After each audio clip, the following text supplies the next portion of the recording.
Welcome back to Managing Asia. My guest today is billionaire BK Modi. He has transformed his telecom business into a conglomerate valued at over $1 billion.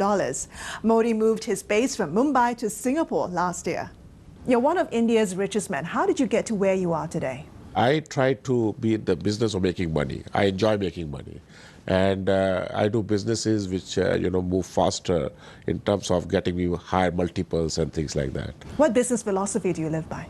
I live in today's world, I don't live in the past or future. So I take decisions fast. I feel the future will be the businessman is not the big eating the small, is the fast people leaving behind the slow movers. So the speed of the business you do is, I think, the key for me. So fast decision making is what I believe in. How shrewd do you have to be successful in business? I don't think you have to be shrewd. You have to be honest to your own business and honest to yourself. And when you are dealing with people, you understand that you get what you negotiate, not what you deserve. So the negotiations skills are very important. And how do you negotiate? What are some of the skills you have? Share with us. No, it's basically, getting to know your person you're dealing with and looking what he wants and what you want, putting yourself in his shoe and coming with something which is like a win-win situation.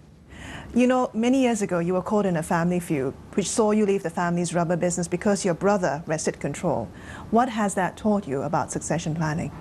I think in the past, I never had majority shareholding. I was always working with minority shareholding with my partners. I never had my own brand, which is there.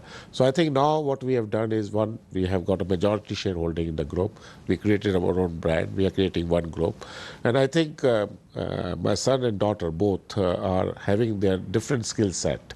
And we are creating a structure where Dilip is more on the operational side. He loves that. He loves the reviews and all that.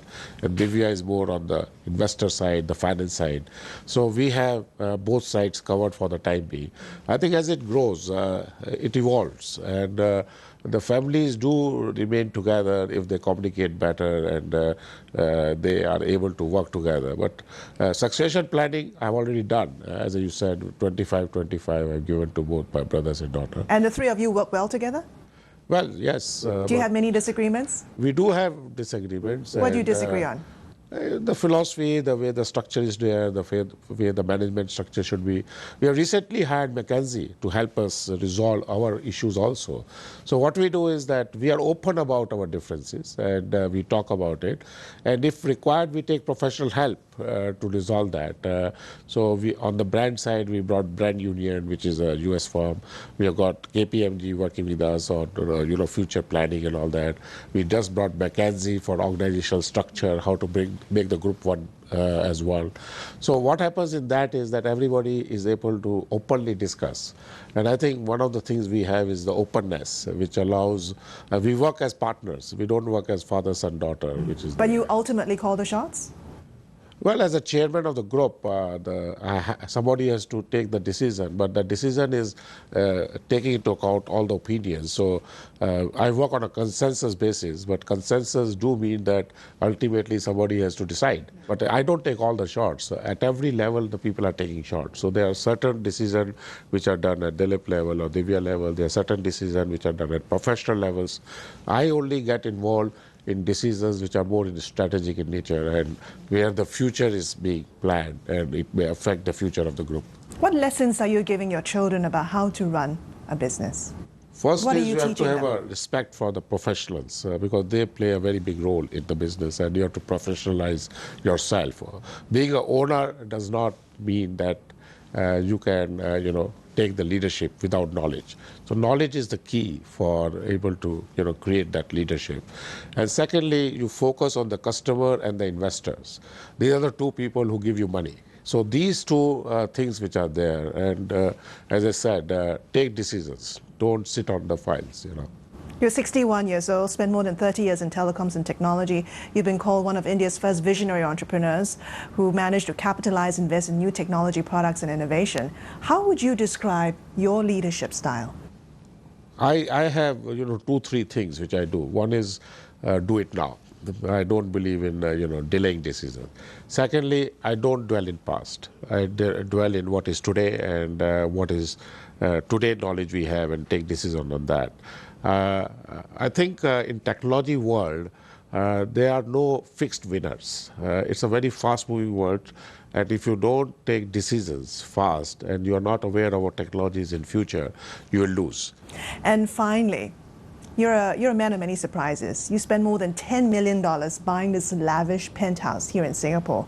But at the same time, I understand you once lived in a tree with a spiritual leader. Why such a contrast in lifestyle?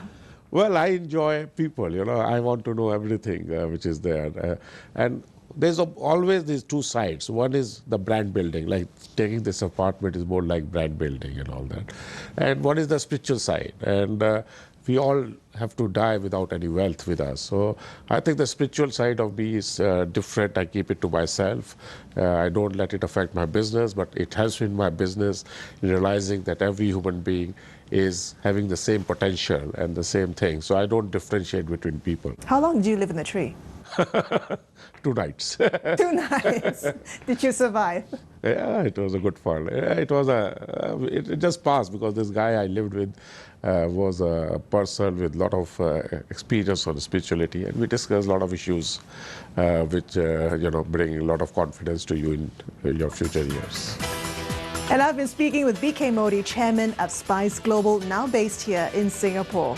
Hope you've enjoyed the program. Join us again next week for more leadership insights on managing Asia. I'm Christine Tan. Thanks for watching.